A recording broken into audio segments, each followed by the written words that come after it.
Nous avons pour ce panel 4 intervenants de poids. Donc je vais appeler Monsieur Michel, qui est le directeur général de la branche Gaz, Renewable and Power chez Total Energy. Et puis Monsieur Thierry Trouvé, qui est directeur général de GRT Gaz. Et je te laisse la parole pour la partie allemande. Tout à fait. Aussi, encore une fois, ça sera une intervention en français et en allemand, parce qu'on aura d'abord Markus Gräber, le PDG ou le DG de l'énergéticien allemand RWE. Et on aura, j'espère qu'il sera là, Andreas Jung, député au Bundestag. Voilà, il sera là en visio. Bonjour, on est en train de... wir setzen uns gerade hin. Herr Jung, an Sie natürlich nach Berlin auch schon mal viele Grüße und danke, dass Sie dabei sind. Un bonjour en France. Voilà, je pense qu'on peut s'installer et encore une fois, on a des casques pour ceux qui ne parlent pas allemand, il y aura la traduction. Et je laisse la parole à Nino. Alors peut-être qu'on peut commencer par la question très court terme. Est-ce que vous pouvez nous dire si on a passé le cap, si on a réduit la menace d'un blackout pour cet hiver et l'hiver prochain? Où est-ce qu'on en est de cette question? Est-ce que l'Europe est à l'abri d'un tel scénario? Peut-être, je ne sais pas qui veut commencer parmi vous, mais je vous laisse... Alors je vais peut-être commencer. Alors la notion de blackout est une notion plutôt électrique que gazière et c'est plutôt la gestion d'une pénurie, une mauvaise gestion d'une pénurie qui provoque un blackout. Je pense que la question c'est est-ce qu'on va manquer d'énergie pour l'hiver prochain? J'aurais tendance à dire que pour l'hiver prochain, on est relativement confiant dans le domaine du gaz, enfin pour l'hiver en cours, on est relativement confiant du fait du niveau des stockages, du fait aussi du formidable travail que tous les acteurs de la chaîne gazière ont fait pour renverser les flux, prendre du GNL qui arrive donc sur l'ouest de l'Europe aujourd'hui et que l'on renvoie vers l'est et notamment vers l'Allemagne. Il y a eu vraiment des efforts très importants qui ont été faits et donc on est relativement confiant. Alors la situation est plus compliquée probablement en électricité, notamment en France, du fait du parc nucléaire, mais en gaz on est relativement confiant pour cet hiver. Je vais juste intervenir un moment. Est-ce qu'on aura encore un casque pour Monsieur Gräber? Est-ce qu'on avait oublié d'amener ça? Voilà. Mais peut-être juste pour compléter la réponse de Thierry, on a effectivement, on partage cet optimisme relatif pour l'hiver 22-23. Et dans cette réussite, en fait, elle est due à la fois à la capacité à orienter les flux en Europe, elle est aussi à la capacité des acteurs à avoir amené rapidement du GNL. GNL qui en fait devait aller en Asie, qui au lieu d'aller en Asie est allé en Europe. Et aujourd'hui, on a saturé la capacité d'import de GNL. On a trouvé les flux pour ce faire et ça a permis de remplir les stockages au maximum. Et c'est là où on voit toute l'agilité et la flexibilité de cette industrie du GNL qui a permis de faire face à ce choc d'offres extrêmement important. Machen wir gleich mit Ihnen weiter, Herr Gräber. Ich fasse das vielleicht auch noch mal kurz zusammen, weil es da eine leichte Verzögerung mit Ihrem Kopfhörer gab. Wir haben gerade gehört, dass man zumindest in Frankreich auf der Seite der beiden Energievertreter sehr zuversichtlich ist. Auch weil die Gasspeicher sehr gefüllt seien. Wir haben es natürlich auch Alternativen mit LNG schon entwickelt. Deshalb dürfte es diesen Winter gut gehen. Teilen Sie diese optimistische Analyse? Also grundsätzlich teile ich diese, also besser dastehen, als wir vermutlich gedacht haben. Am Anfang der Phase der Unabhängigkeit von Russland, die zu erreichen.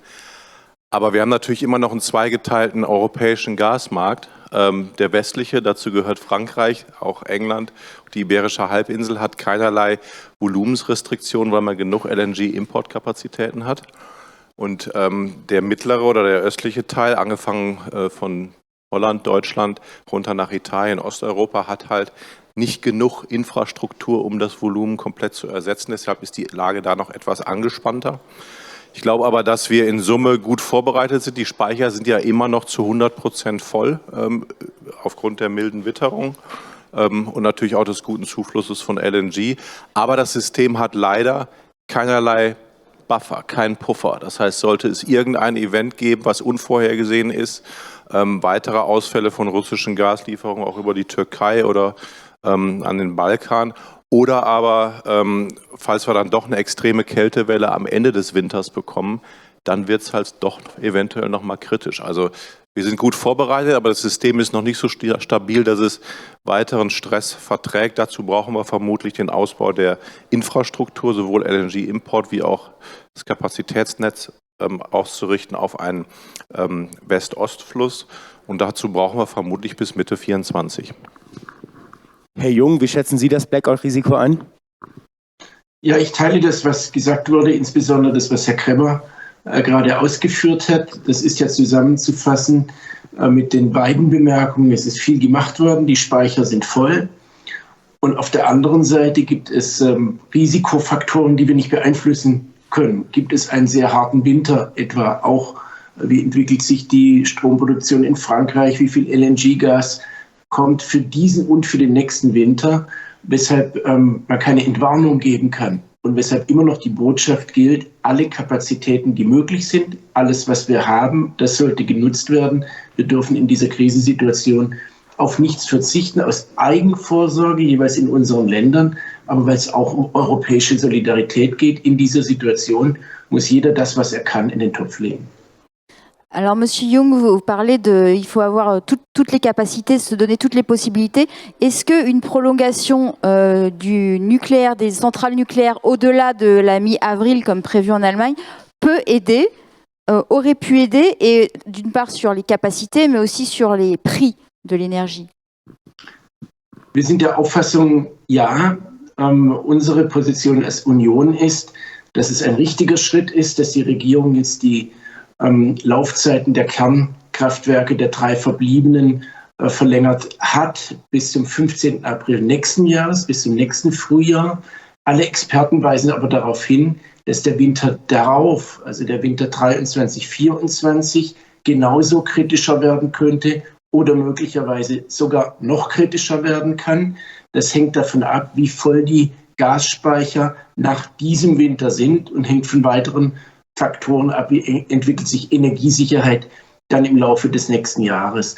Deshalb sind wir aus beiden von Ihnen genannten Gründen, Energiesicherheit, aber auch Preise, der Meinung, man sollte nicht den Ausstieg aus dem Ausstieg machen. Wir halten an dem Grundsatzbeschluss Ausstieg aus der Kernenergie fest, auch wir als Union. Aber wir sind der Meinung, jetzt in der Krise sollte man es für 2 Winter machen. Und es gibt sehr solide Berechnungen, die zeigen, dass es Auswirkungen hat, auch auf die Preise, dass es eine preisdämpfende Wirkung in Deutschland und Europa hätte, wenn man diese Kapazitäten 2 Winter nutzt.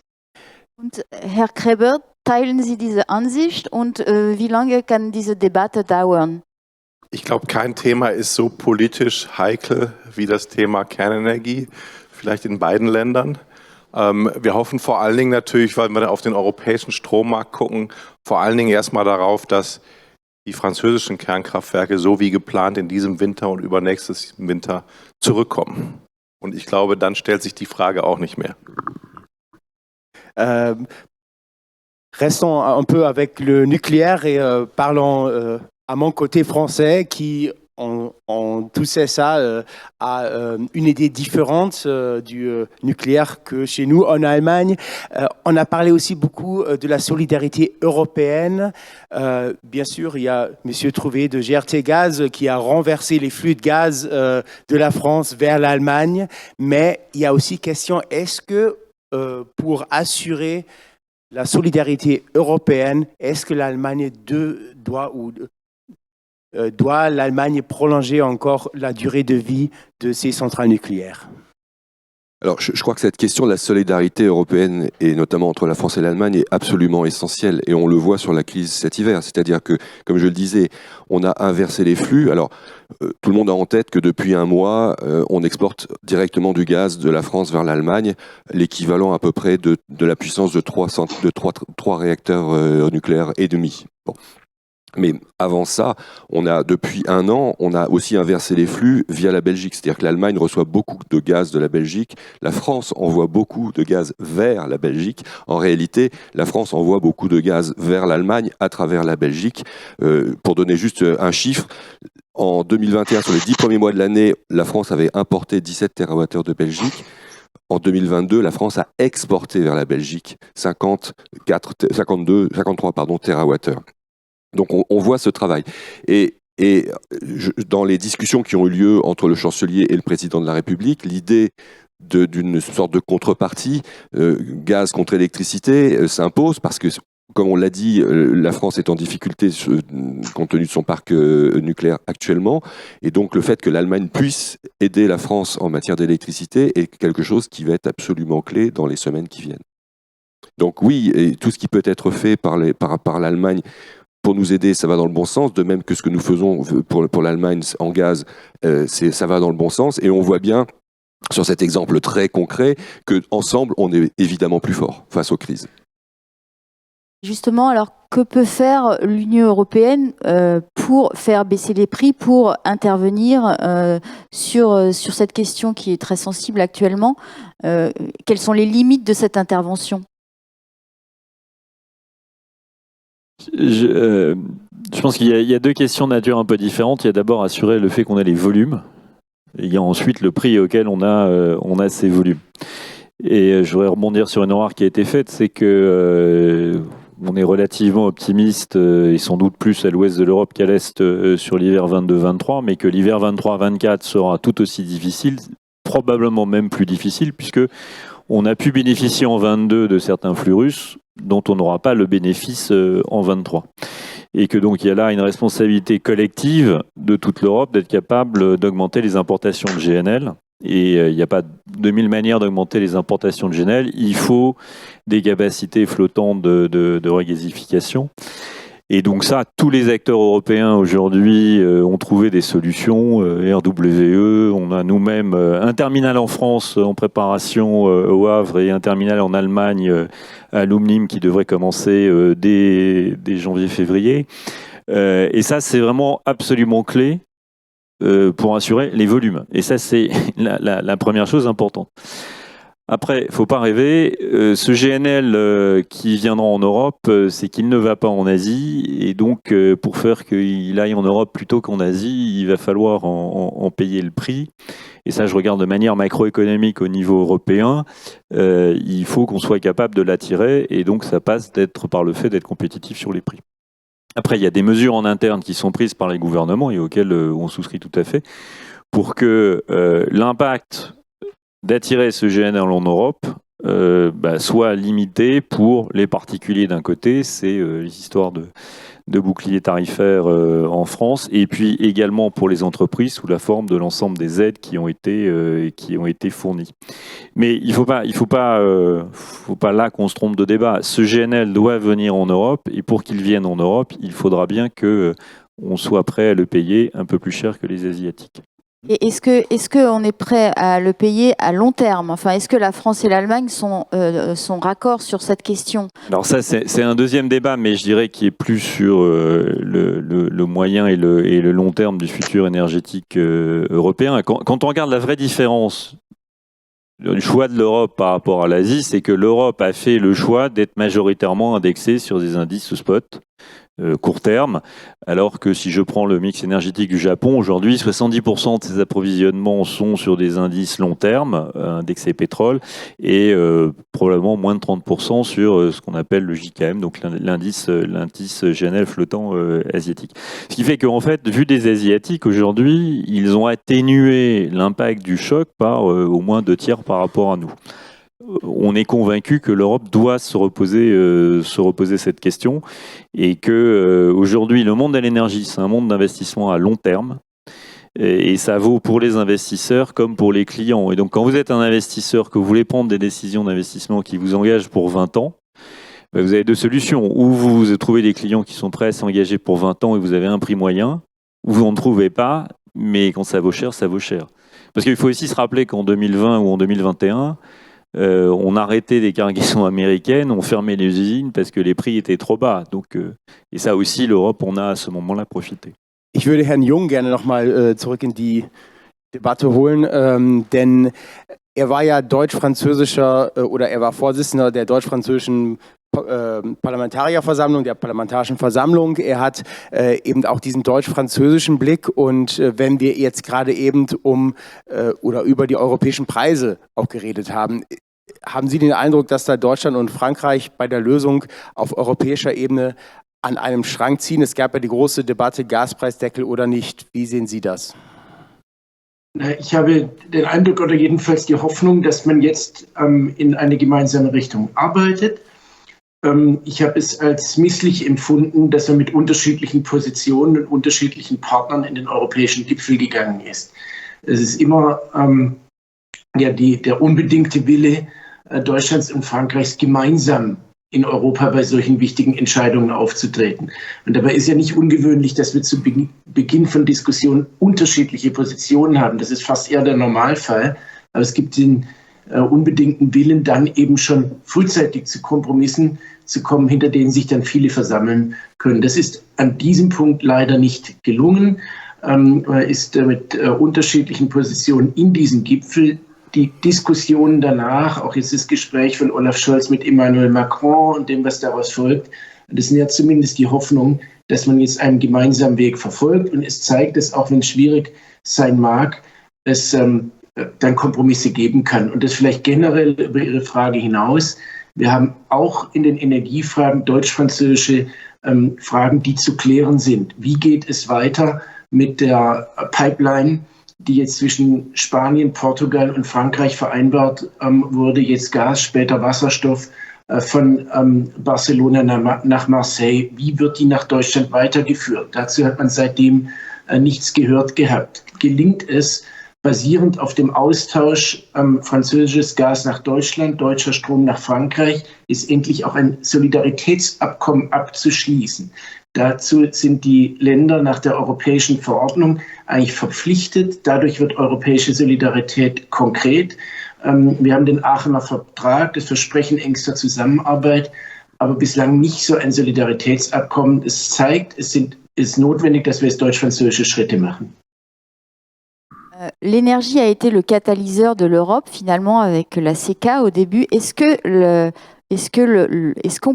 l'énergie peut encore être ce catalyseur? Monsieur Krebe?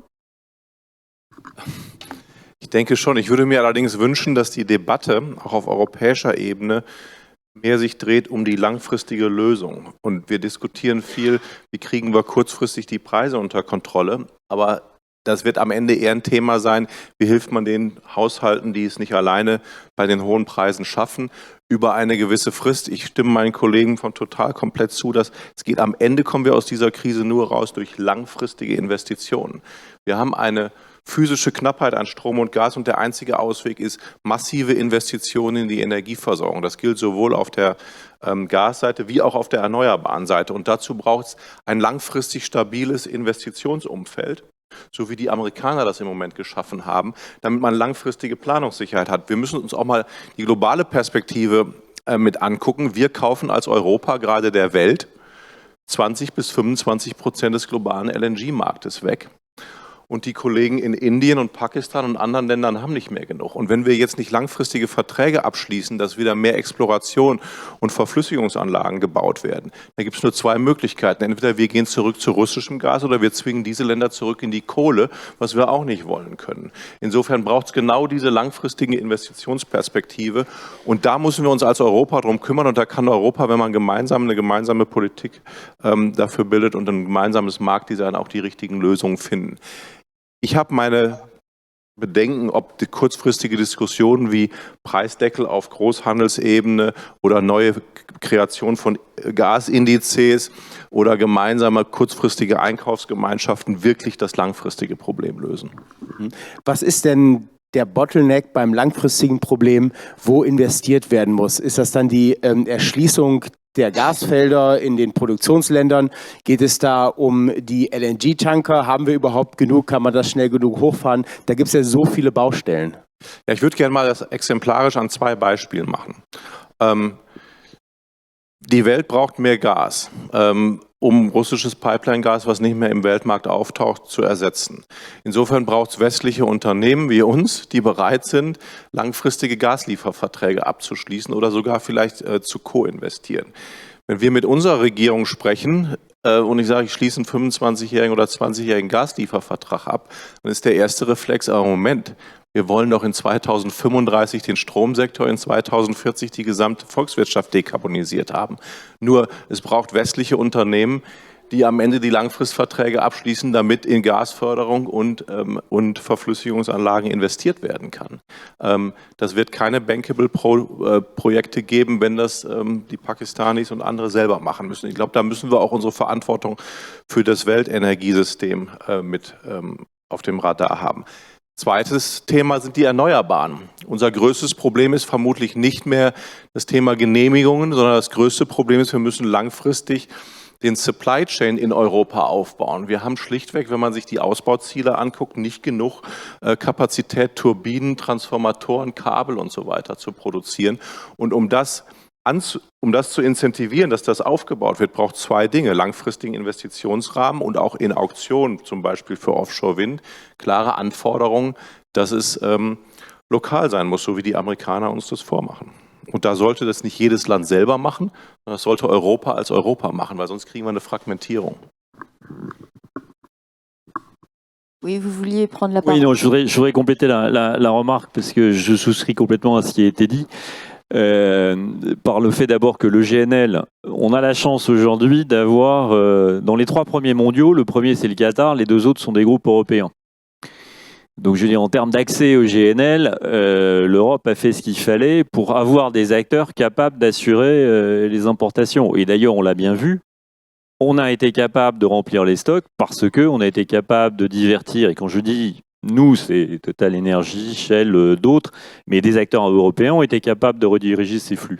Donc oui, il faut investir, et il vous a sans doute pas échappé qu'on a signé récemment 2 accords majeurs au Qatar pour des investissements supplémentaires où on va investir des milliards de dollars pour amener en production plus de 30 millions de tonnes. Et puis on est également en train de faire des investissements aux États-Unis pour ce faire. Donc sur ce côté-là, bien sûr, il faut faire plus, mais je veux dire, il y a déjà beaucoup qui est en train d'être fait, et sans avoir à changer l'organisation du marché, aujourd'hui, ça marche. Voilà. Sur les renouvelables, on a beaucoup à faire, on fait déjà beaucoup, on fait d'ailleurs avec RWE, j'espère, prochainement, que ça soit dans l'onshore ou dans l'offshore. Il est clair que là-dessus, on peut et on doit accélérer. Parce que on voit que le temps des autorisations, etc., n'est pas le temps de celui de la nécessaire croissance rapide de cette industrie. Et c'est vrai que ça pose également le sujet de la localisation. Et puis enfin, juste pour revenir sur la CECA, comme je disais, aujourd'hui, on fait des terminaux d'importation en Allemagne avec une entreprise allemande. On va bider en France avec notre collègue allemand. Donc, et on investit ailleurs. Donc, je ne sais pas si les États le font, mais en tout cas, les entreprises entre elles le font. Et ça, il faut que ça continue parce que c'est vraiment bien. Monsieur Trouvé ?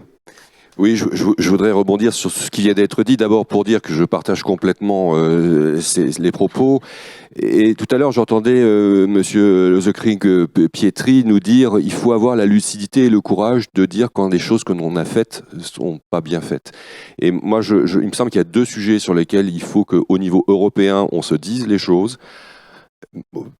La première, c'est que finalement, l'ouverture des marchés telle qu'on l'a conçue, que ce soit en gaz ou en électricité en Europe, ça ne fonctionne pas correctement.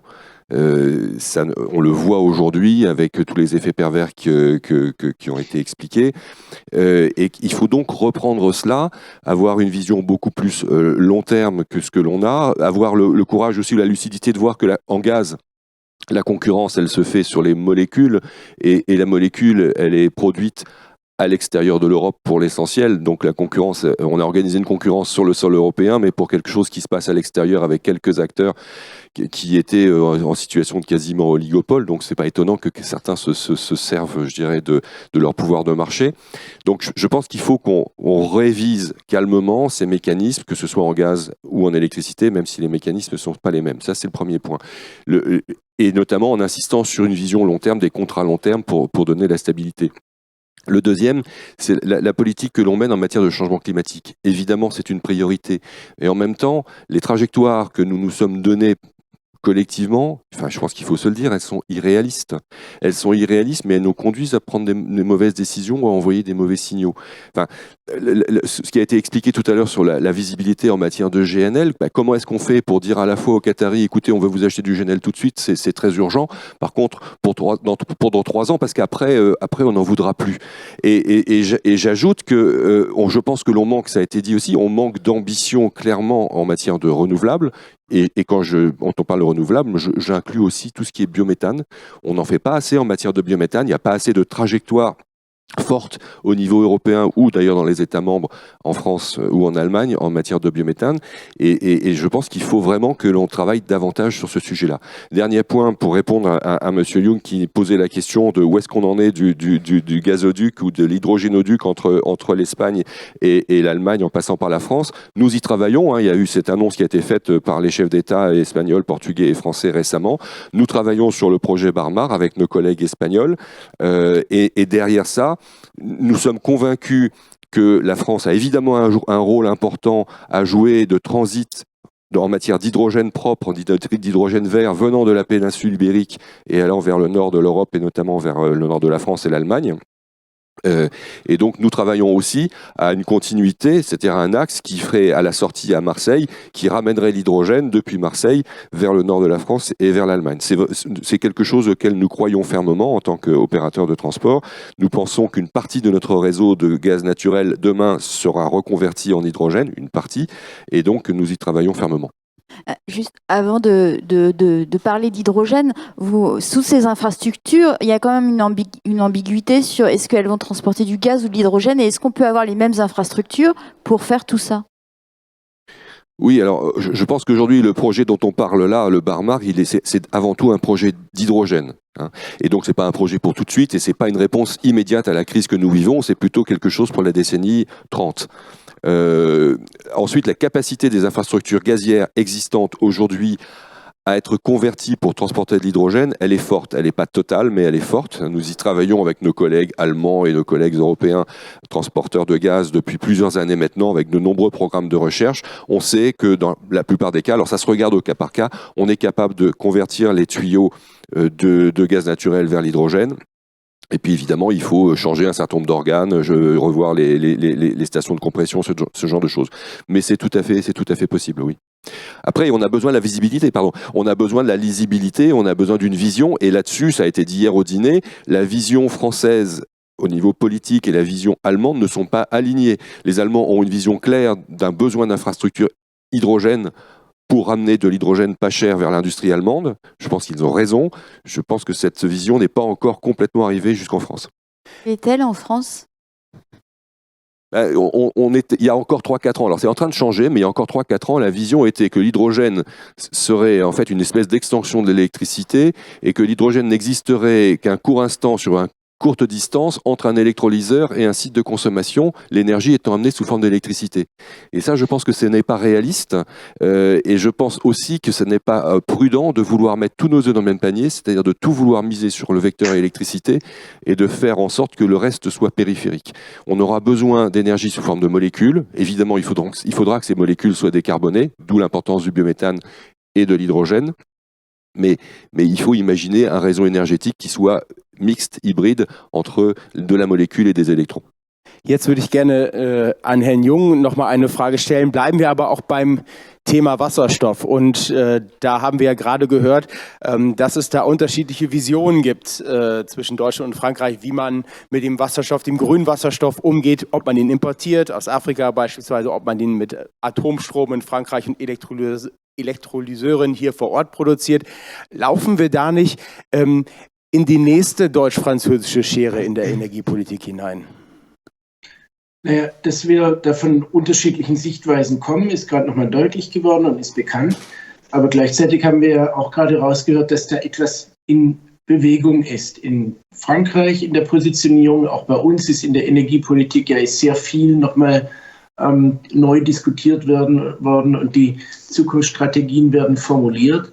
Für mich ist das Entscheidende, wir werden bei der Kernenergie, da haben wir jetzt, Herr Kreber hat es vorher angesprochen, die Diskussion ein Winter oder 2 Winter in Deutschland. Aber es gibt in Deutschland keine Diskussion, oder jedenfalls nicht von den demokratischen Parteien der Mitte, meine Partei inklusive, die da heißt, wir steigen wieder in die Kernenergie ein mit neuen Kernkraftwerken.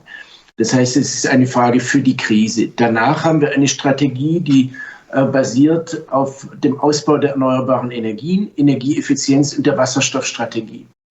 In Frankreich sind da die Voraussetzungen andere, da setzt man weiterhin auf die Kernenergie. Für mich ist es Entscheidende, dass es jetzt gelingt, bei den Dingen, die wir europäisch regeln können und müssen, wo wir Gemeinsamkeiten haben, voranzukommen. Wir haben gemeinsame Klimaziele. Wir können Ökostrompartnerschaften aufbauen. In Frankreich ist es viel passiert bei Windkraft an Land. Es gibt die Pläne für Offshore-Windkraft, es gibt ehrgeizige Pläne für Sonnenenergie, bei uns auch. Es gibt in Spanien und Portugal und Griechenland mehr Sonne und Wind als bei uns. Das sind gemeinsame Ziele, die gemeinsam umgesetzt werden können und müssen. Und dann geht es um die Infrastruktur. Das bei der Produktion von Wasserstoff, die Frage, woraus produziert man Wasserstoff? Frankreich eine andere Philosophie haben wird als Deutschland. Das müssen wir hinnehmen, so wie wir insgesamt ja hinnehmen, dass es unterschiedliche Ansätze gibt. Aber das Entscheidende ist, dass diese Infrastruktur entsteht. Und da müssen wir jetzt vorankommen. Frau Renaud hat vorher gefragt, müssen wir da anknüpfen an die Gründungszeit? Ja, wir müssen jetzt anknüpfen an die Gründungszeit. Am Anfang der Europäischen Gemeinschaft stand die für Kohle und Stahl, eine energiepolitische Frage. Und da ist in den letzten Jahrzehnten zu wenig gemacht worden. Und jetzt ist es entscheidend, dass wir unter dem Eindruck der Krise langfristig für die Zukunft jetzt Strategien entwickeln, Ökostrompartnerschaften, Infrastruktur und eine gemeinsame Wasserstoffstrategie. Herr Kreber, wie realistisch ist die deutsche grüne Wasserstoffstrategie? Ich würde ungern von der deutschen und ungern von der grünen sprechen, lieber von der europäischen Wasserstoffstrategie. Und ich teile komplett die Einschätzung von Herrn Jung. Wir brauchen dringend eine europäische Infrastruktur. Also, dass es klar ist, wann wird wie das europäische Wasserstoffnetz ausgebaut, auch mit genau den Fragen, wo habe ich vermutlich Überschuss auf der Iberischen Halbinsel, vermutlich auch in Skandinavien, wo habe ich Defizite, vor allen Dingen in Deutschland und auch in großen Teilen von Osteuropa. Und das Zweite, was her muss, ist viel mehr Pragmatismus. Wir sollten nicht darüber philosophieren, ob Wasserstoff aus Kernenergie überhaupt grün sein kann, das ist eigentlich völlig egal. Wir haben eine CO2-Architektur im Stromsystem, das ist das EU-Handelssystem. Insofern kann man auch ganz pragmatisch sagen, wenn ich Strom nehme aus dem Stromsystem, wo die CO2-Emissionen über ein anderes Instrument fest vorgegeben sind, dann ist egal, dann kann ich daraus Wasserstoff produzieren, wenn das kommerziell Sinn macht. Wir müssen auch davon weg, dass wir dann einen Farbcode haben. Ich glaube, wir brauchen auch viel mehr Pragmatismus auf dem Thema CCS, weil ohne blauen Wasserstoff werden wir die europäische Wasserstoffwirtschaft gar nicht schnell genug hochbekommen, weil wir nicht genug Volumen bekommen. Wenn wir nur auf Grün setzen, dauert das viel zu lange, dann müssen die Abnehmer viel zu lange warten und dann werden die ihre Investitionszyklen wahrscheinlich nicht in Direktreduktionsanlagen in Europa machen, sondern in anderen Teilen. Das heißt, wir brauchen hier viel mehr Pragmatismus und müssen von dieser Farbendiskussion, die einen wollen gelben, die anderen nur grünen und keiner will blauen, da müssen wir dringend von weg, sonst kriegen wir die Industrie nicht aufgebaut. Und ist diese Taxonomie ein Problem für diese, oder sollen wir Lehre ziehen von dieser Krise?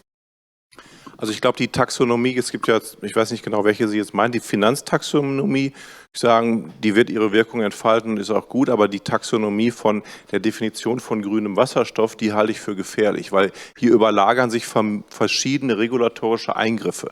Und um die CO2-Emissionen in Europa im Energie- und Industriesektor zu reduzieren, gibt es ein CO2-Handelssystem mit fest vorgegebenem Reduktionspfad über die Emissionsvolumen pro Jahr. Da brauche ich keine zusätzliche Regulation. Das macht alles nur ineffizienter. Die halte ich für schwierig.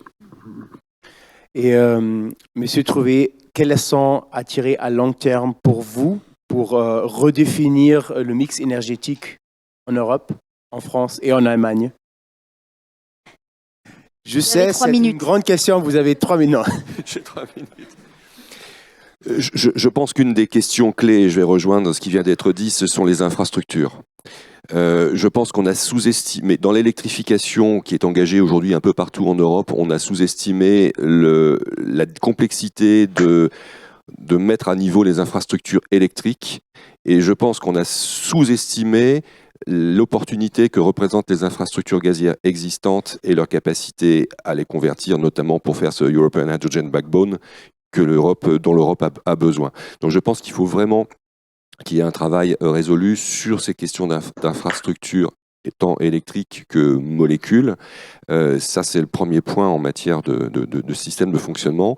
Je crois aussi qu'on a besoin d'avoir plus de pragmatisme dans la conception des mécanismes de marché et en particulier de se redonner de la vision long terme, ce que la conception des marchés européens de l'énergie aujourd'hui ne permet pas de faire. C'est ce qui a été expliqué tout à l'heure. Les choix qu'a fait l'Europe conduisent à amplifier la crise que l'on voit aujourd'hui et à ne pas donner suffisamment de visibilité à l'ensemble des acteurs. 3 minutes.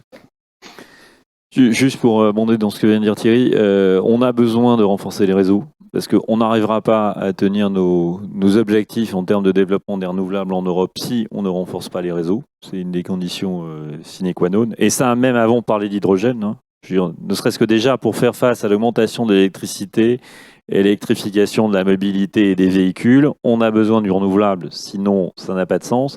Et pour faire ça, il faudra des réseaux beaucoup, dans lesquels on investit.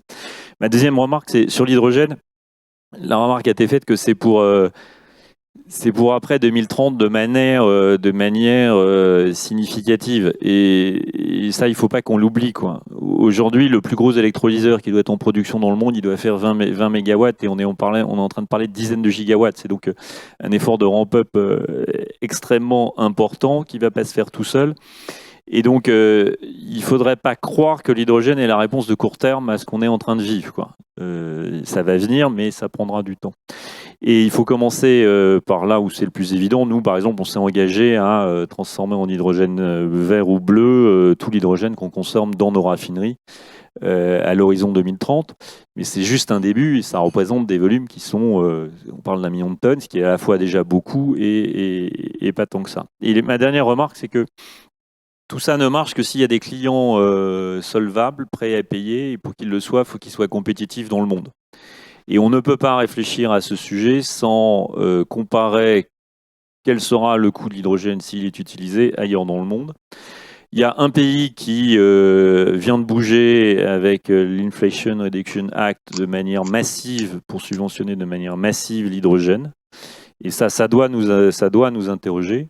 Et puis on voit aussi qu'on a un certain nombre de pays où, compte tenu de leur localisation, compte tenu du coût des renouvelables dans ces pays, je pense notamment à l'Inde, mais il y a quelques pays du Moyen-Orient, où on voit que cette ressource hydrogène, ça sera probablement pas cher. Et ça pose des questions pour l'Europe, parce que vous avez la question de ramener l'hydrogène en Europe, vous avez aussi la question d'emmener les industries qui en ont besoin dans ces pays. Et ça, c'est pour moi un vrai sujet de réflexion qu'on doit avoir, parce que la solvabilité de la demande dans ce domaine n'est pas établie à ce stade. Ich würde gerne noch die Farbendebatte beim Wasserstoff kurz nach Berlin geben. Herr Jung, ich habe jetzt mitgenommen von dem Panel auch, dass es eigentlich dann langfristig, wenn wir uns überlegen, was ist die langfristige neue europäische Energiearchitektur, dass es dann eigentlich egal ist, ob es jetzt gelber, blauer, grüner Wasserstoff ist. Ist das aus Ihrer Sicht in Berlin, im politischen Berlin auch so angekommen? Also das Ziel ist grüner Wasserstoff. Also Wasserstoff erzeugt mit erneuerbaren Energien. Auf dem Weg zu diesem Ziel müssen wir pragmatisch sein. Da teile ich das, was Herr Kreber gesagt hat, absolut. Es geht jetzt darum, dass wir schnell vorankommen. Und es wird eine Zeit dauern, da ist ja eben zu Recht hingewiesen worden, bis wir mit grünem Wasserstoff tatsächlich in namhaftem Umfang die Dinge lösen können. Deshalb geht es darum, jetzt pragmatisch voranzugehen. Im politischen Berlin, und da kann ich jetzt, glaube ich, sprechen, über unsere Partei hinweg, auch für die Regierung, die ja die Linie hat, grüner Wasserstoff wird gefördert, also dort, wo es um staatlichen Mitteleinsatz geht, dort wird grüner Wasserstoff gefördert. aber es wird akzeptiert auf dem Weg dahin, etwa auch blauer Wasserstoff, auch andere Farben. Und das halte ich für die richtige Linie. Entscheidend ist, dass es jetzt schnell vorangeht. Übrigens ja so ähnlich wie bei der Förderung der Elektromobilität. Die fördern und unterstützen wir ja auch, wissend, dass heute noch nicht in vollem Umfang Ökostrom getankt wird, sondern auch anderer Strom im Netz ist. Und trotzdem tun wir es in der Erwartung, dass wenn wir es aufgebaut haben, dass wir dann Klimaziele später mit erneuerbarem Strom erreichen können. Deshalb ist Pragmatismus gefragt. Das gilt auch für die Regularien. Die werden derzeit auf europäischer Ebene diskutiert. Was da zunächst auf dem Tisch lag, war viel zu kompliziert, viel zu komplex, hätte behindert. Aus dem Parlament gibt es jetzt den Vorschlag, die sehr strikten Vorgaben pragmatisch umzuformulieren, also dass man nicht auf sehr hohe Hürden an die Zusätzlichkeit etwas stellt. Das halte ich für sehr entscheidend für uns, um im Sinn europäischer Souveränität voranzukommen. Aber weil man ja auch dieselben Regeln dann ansetzen wird, wenn Wasserstoff importiert wird aus Ländern über die Europäische Union hinaus. Also ganz klar, pragmatisch grünen Wasserstoff fördern, aber andere Farben zulassen. Und ich habe vielleicht eine letzte Frage für Sie, die ist sehr kurzfristig, aber wir haben von Stromnetz gesprochen. Es ist eine riesige Herausforderung für Deutschland, dieses Stromnetz. Kann Ihr Stromnetz angepasst werden, schnell genug? Ich glaube, wir beschleunigen im Moment vieles. Ob es schnell genug geht, werden wir dann sehen, aber darüber zu spekulieren ist müßig. Ich glaube, die Ziele, die erreicht werden müssen, sind absolut klar. Ausbau der Erneuerbaren, Ausbau der Netze, Elektrifizierung Verkehr, Elektrifizierung Wärmesektor, da ist Frankreich schon weiter als Deutschland. Und dann für die Schwerindustrie die Wasserstoffwirtschaft, die Infrastruktur dahinter. Und wir müssen als Europa von Anfang an darüber nachdenken, weiter zu importieren. Wir werden auch in der grünen Energiewelt weiter Energieimporteur bleiben. Wir werden nicht den grünen Wasserstoff komplett in Europa produzieren können, den wir brauchen. Und wenn alles in die richtige Richtung geht, gucken wir mal, wie schnell wir im Ziel ankommen. Vielleicht eine ganz letzte Frage an alle vier mit einer kurzen Antwort, bitte. Juste d'abord pour vous deux. Donnez-nous une date quand l'hydrogène va jouer un rôle majeur dans l'approvisionnement d'énergie pour l'industrie européenne. Quelle date? 2030, 2035. Monsieur Michel? Oui, 2035 oui, 2035, oui. Ab wann ist grüner Wasserstoff oder nicht grüner Wasserstoff, Wasserstoff insgesamt ein großer Faktor in der europäischen Energieversorgung, gerade für die Industrie? Ein Datum. Mitte 2032. Haben Sie vielleicht noch Monat und Tag für mich? Herr Jung, an Sie auch noch zum Abschluss diese Frage. Ja, dann würde ich sagen am 1. Mai 2032. Ich bin ein bisschen ehrgeiziger. Dann schauen wir mal, wie diese Prognosen sich dann entwickeln. Merci beaucoup à notre panel. Vielen Dank auch Herr Jung, dass Sie sich zugeschaltet haben.